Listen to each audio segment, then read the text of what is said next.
The heat in Kandahar felt alive, like it was trying to crawl down your throat. The sand burned under boots, and the wind carried more than dust. It carried whispers of ambushes, death, and betrayal. Sergeant Ethan Walker, a 27-year-old U.S. Army squad leader from Ohio, had stopped trusting the silence. Silence meant something was coming. His unit had been assigned to Route Viper, a deadly stretch of road known among soldiers as the Fire Road. 3 IEDs in 5 days. 2 convoys hit. And now, Ethan's squad had orders to clear the route for incoming supply trucks. But nothing in Afghanistan was ever truly clear. Chapter 2, The Boy with the Kite. As the unit entered a small village flanking the road, children watched from rooftops, wide-eyed, wordless.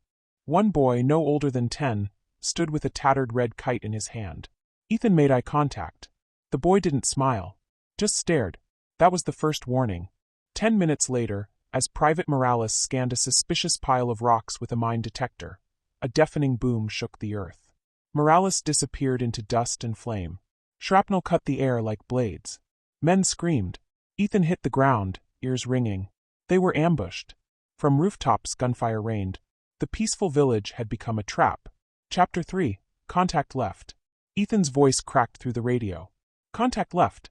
Return fire. His soldiers scattered, taking cover behind crumbling walls and abandoned carts. He saw blood, too much of it, on the sleeves of Private Jennings, who was dragging Morales's body away from the flames. Morales was already gone. Ethan climbed to a rooftop and spotted 3 Taliban fighters setting up an RPG behind a water tank. He squeezed the trigger. One went down. The others fled. But this wasn't a battle. It was survival. They fought for 45 minutes until air support arrived. 2 Apache helicopters swept in, and the enemy melted into the hills like ghosts. Chapter 4, Aftermath. When the dust settled, they were missing 2 men. 1 dead, 1 unaccounted for, Corporal Ray Dalton.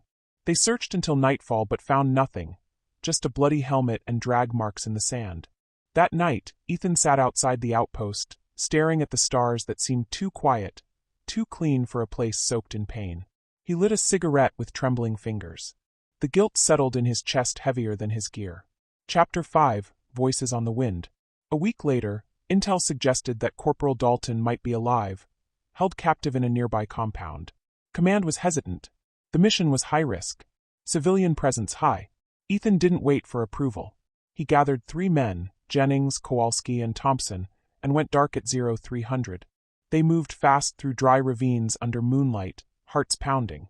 When they reached the compound, gunfire erupted. Inside, they found prisoners. Not just Dalton, but 2 Afghan interpreters and a French journalist missing for 3 months. Dalton had been tortured. His eyes were sunken. But he was breathing. They carried him out under fire. All made it back, but Thompson took a round to the spine.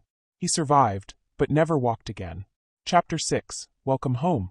6 months later, Ethan was home. His medals sat in a drawer. He went through the motions, therapy, ceremonies, interviews.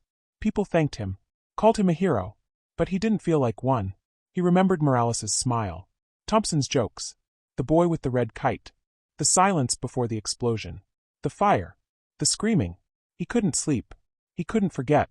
His wife once asked him, "Do you wish you hadn't gone?" He looked at her with tired eyes and said, "I wish none of us had to." Chapter 7, The Dust Never Settles. Ethan started visiting schools, talking to kids not about war, but about peace. He never showed photos, never glorified killing. Instead, he carried with him a piece of fabric, red torn from a kite. He kept it in his wallet. Every war, he told one classroom, has a cost. Some of us pay it in blood. Others pay it in memory. He still had dreams. Some nights he woke up shouting.